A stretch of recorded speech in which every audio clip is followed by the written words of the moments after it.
What's up, everybody, and welcome back to Dead Noise. I'm Chris, and I am here at the Eagles Dare in Wilmington, North Carolina, with Wilmington's own Shallow Signals. How you guys doing today? Good, man. Thanks for having us.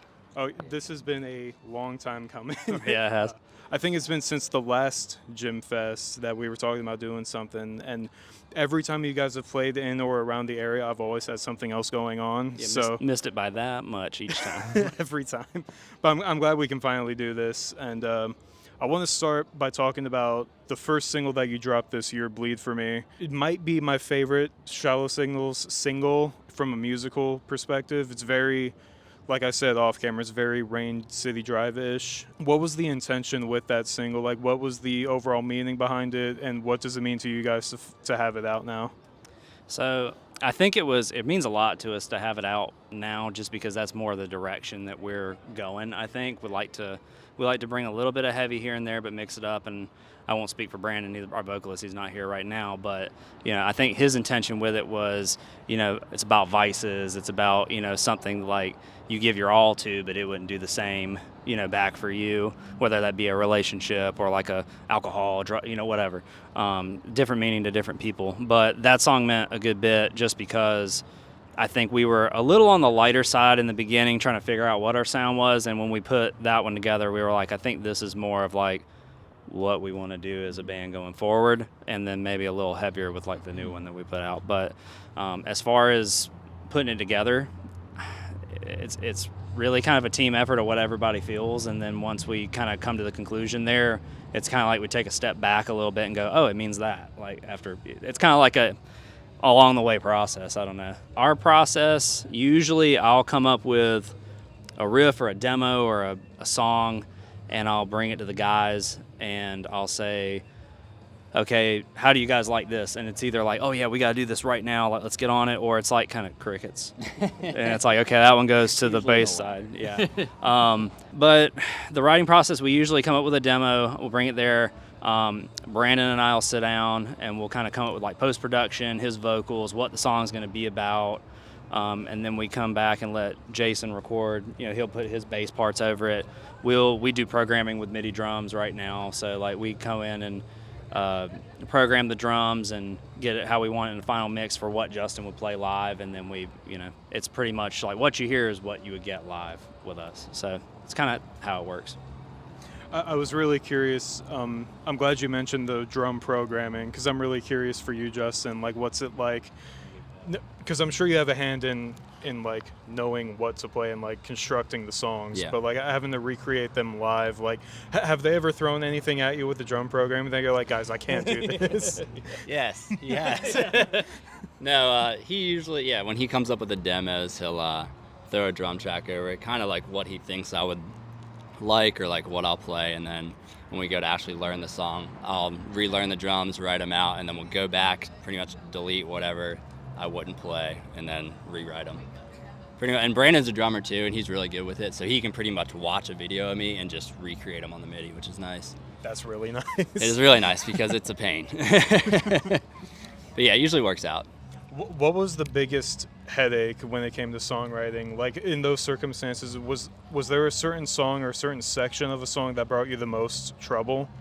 Bleed For Me, not so much. Our newest song, yes. I don't know about you guys. Well, I think that, and I don't know, you don't mention this, but like Justin tends to be like a single kick guy. Like he likes a lot of like single kick stuff, and I'll come up with him and be like, hey, I wrote this, and everything's just triplets here and there, and he's like, hold on. But it ends up being something that I wouldn't have come up with. I'm not a drummer. I'm a guitar player trying to program drums, and that does not translate. But I would say Bleed For Me, as far as like the writing process on my end too, like it's more so, do you kind of stick with a formula of like what work, like with Sink or Swim, like that one seemed to do well for us. So it's like, okay, backtracking what did well with that song versus the other ones we've been writing, what can we incorporate, or do you try something completely different? And it's kind of like, I think the last two songs we put out, it's been a mixture of the two. Yeah. So. Yeah. Well, speaking of doing something completely different, I do want to transition over to your latest single, Crown of Thorns. I said off camera, I forget how heavy you guys can be, because even at JimFest last year, you guys had a couple moments, but I'm so used to that Rain City Drive, Fame on Fire type sound, and then Crown of Thorns just came out the gate. I was like, okay, what's going on? So was there any anxiety or any apprehension into going into a new direction like that?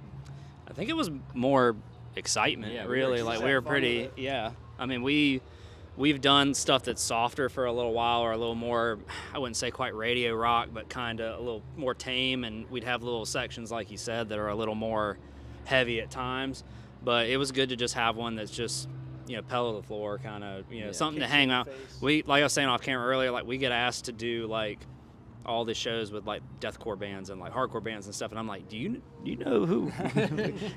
But we were like, we need something to kind of, just make people take a step back and go, oh, okay, they can do that, and maybe that's how we'll incorporate in the future. We might do a little bit of both, but I mean, it was kind of more exciting than like nerve-wracking for a song. I think Brandon too like started to want to scream more, and that's when we were like, okay, now we can make. So it's his fault. It was all his fault, but I mean, we all love it, like, and so I don't even know.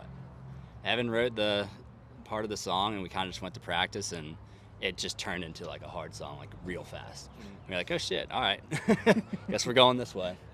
Now, did you guys get to test that song out live? Because it's been over a year since the last time I saw you. But at some of those deathcore and hardcore shows, were you able to play it for those audiences? Nope.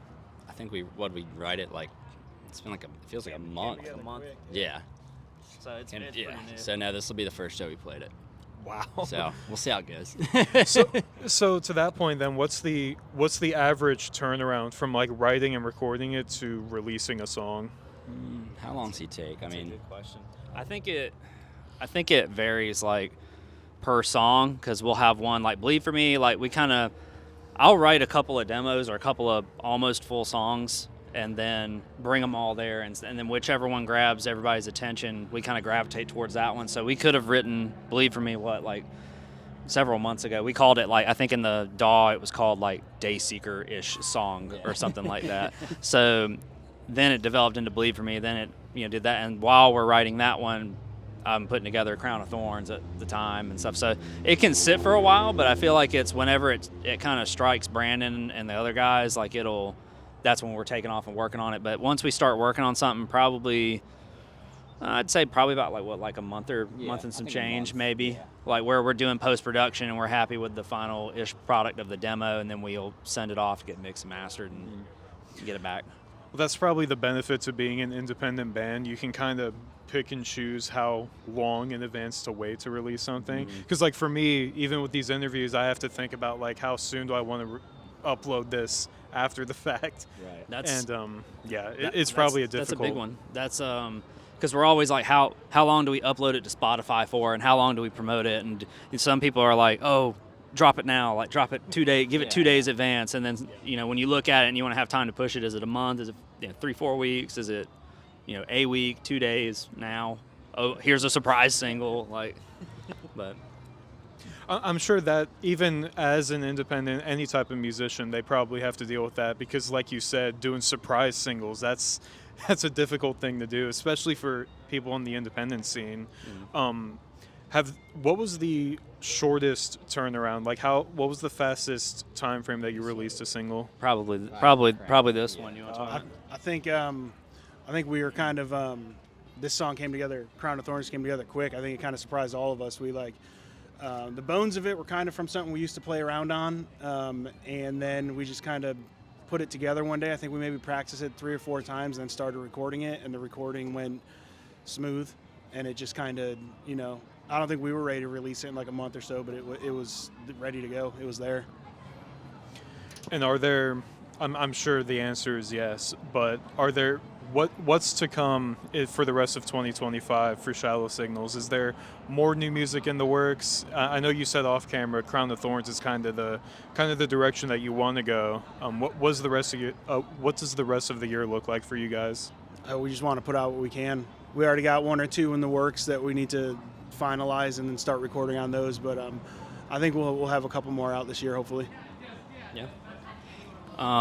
Other than new music and stuff like that, we've got some shows coming up. We've got Myrtle Beach and the beginning of next month. Then we're off to Maryland, so that'll be the first time we're up that high, up that north.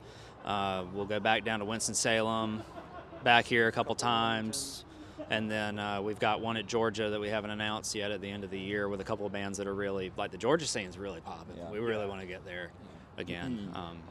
So we've got some stuff kind of coming up in the works, but.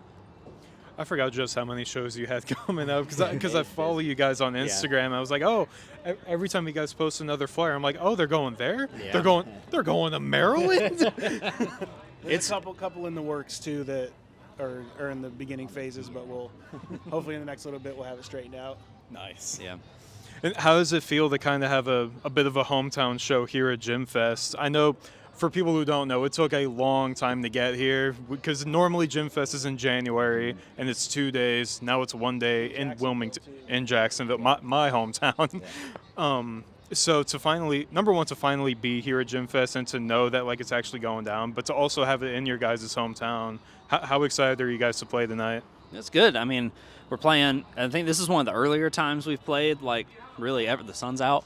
So it's, or kind of, I guess, ish. But it was for a minute. No, it's good. You get that hometown pull, and a lot of the intro bands, like the opening bands and stuff, they're either Wilmington or like that mixed Jacksonville-Wilmington base. So you've got that pull for those bands. So I think it'd be a good turnout, and it's good to kind of have like your brother and sister bands that you kind of play with. Like there, people finally see you guys all together, and you get to hang out with people you hadn't seen or people that you message all the time are like, we need to put a show together. And it's like, oh, yeah, we're down for whatever. Yeah. And it never happens, and you finally link up, and it's like a big party again. So it's good to see everybody. Yeah, I can't wait. And this is going to be my first time seeing you guys here at the Eagles there. I've been here a couple times, and I love coming here. Yep. So to see you – and they have a stage tonight? Yeah, the stage. I walked in, and I was like, yes, there's stage. Everybody sounds good, too. Yeah, Andy did a good job with the sound. Like at sound check, everything's – I mean, it's crystal clear, but bumping at the same time. So it'll be everybody – they're going to enjoy everybody. Yeah. It's going to sound good. Now, before I let you guys go, this is my favorite part of every interview. I have a speed round for you. Oh, boy. So I got 5 questions. We can just go down the line. Say the first thing that comes to your mind. If you want to elaborate, you can. Are you going to start? First question, your favorite song to play live? Of ours? Yeah. Okay. We're actually not playing it tonight, but it's called Alive. Or Imposter, the song we open with. Are you playing Imposter tonight? We're playing Imposter. Okay. We open with Imposter. So, yeah, I'd say Imposter. It's either Sink or Swim or probably Crown of Thorns at this time. Bleed for me is a close tie for second right now, but Crown of Thorns just hits a little hard. It's more fun, it's more energetic, and I don't know, it just makes me want to hit the top string as hard as I can and just have fun. Like cut loose a little bit. Yeah. I like playing Every Little Lie. I think it comes out of the gate. It hits you in the face. Crown of Thorns is growing though. I think after a couple times playing that live, that'll be my new favorite. I had the chorus of every Little Lie stuck in my head on the way down here, it so I can't wait to hear it tonight. Your most embarrassing moment on stage? We played at the Rooster last year, and we were setting up, and my head fell off of my cab, slid down the back. I had a 610, which made that fall forward and land on the front while we were setting up, so everybody saw it, and it was kind of hard to come back from. So since then, that was my last show where we got off stage and I was like, we're going cabless. Evan's already been running cabless. I was like, I'm done with it. So. R.I.P. Oh, mine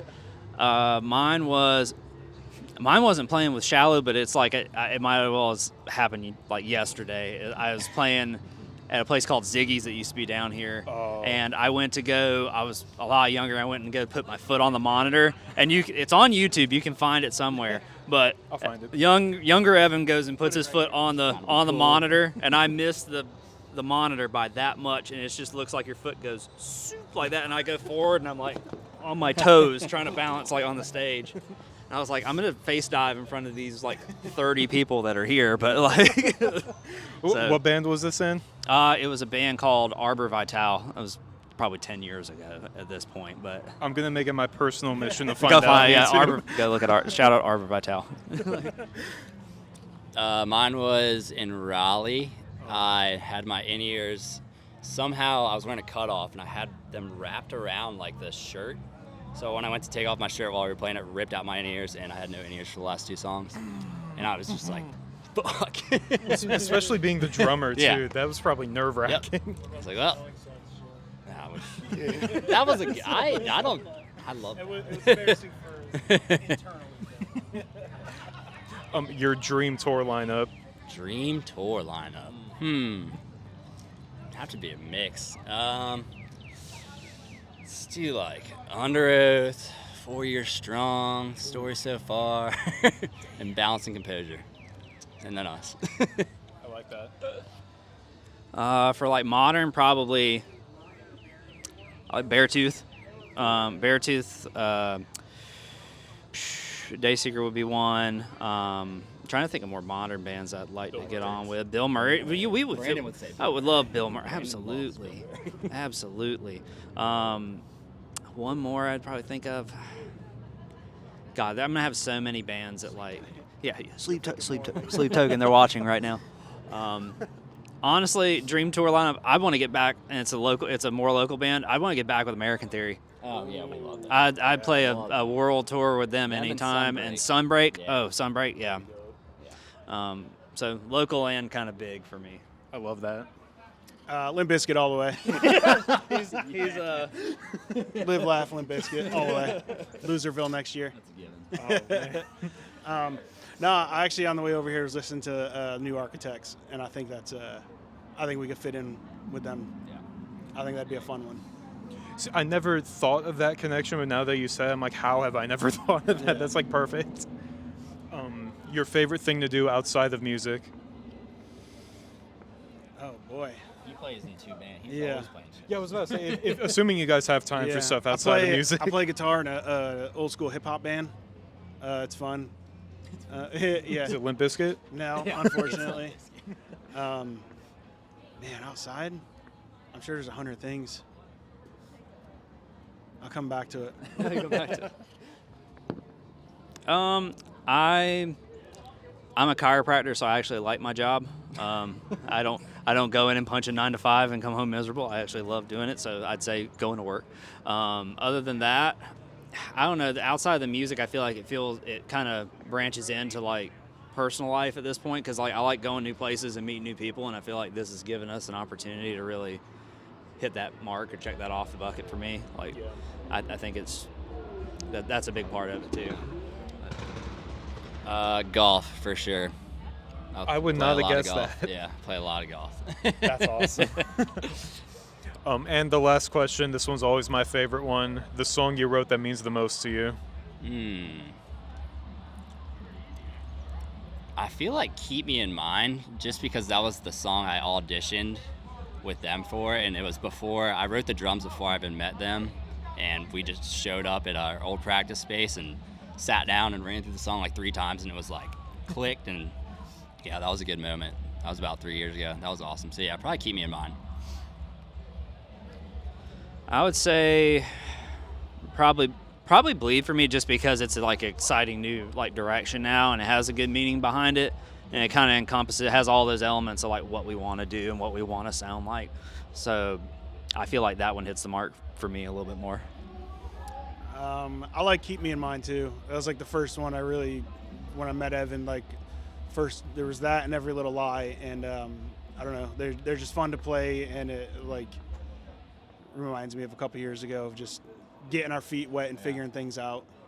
I like that. That's a banger We're of a not song, playing too. it tonight though. Come on. We had to cut a couple. We love it more. Yeah. need to give it a break. That's fair. Well, that was everything I had for you guys for this go around. Was there any closing message to any Shallow Signals fans watching? Oh. You just have to be the one with the mic. Evan will take it. Everybody who's been listening, thank you very much. We Yes, really thank you. appreciate it. We wouldn't be doing any of it if it wasn't for you guys. I'd say be on the lookout for some shows, some new music coming out.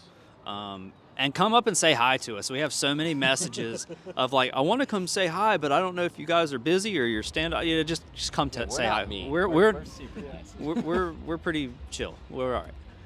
I'm glad you said that because I see you at almost every Eagles Dare show that I go to, and I never know when the right time is to say what's up. Anytime. Just like come up, like hit me on the shoulder and be like, hey, that's like, oh, okay. Yeah. That's what's up. Anytime. Well, thank you guys so much thank for you. the Thank you time. for having This was us. so much fun. I'm so glad we finally got to do this, Yeah, us and can't wait to do it again sometime. Yeah, man. Good timing. Music just started. Yeah, for real. Check it out. Well, to everyone who watched this, thank you for watching. And until the next interview, stay tuned, stay scared, and I'll catch you later.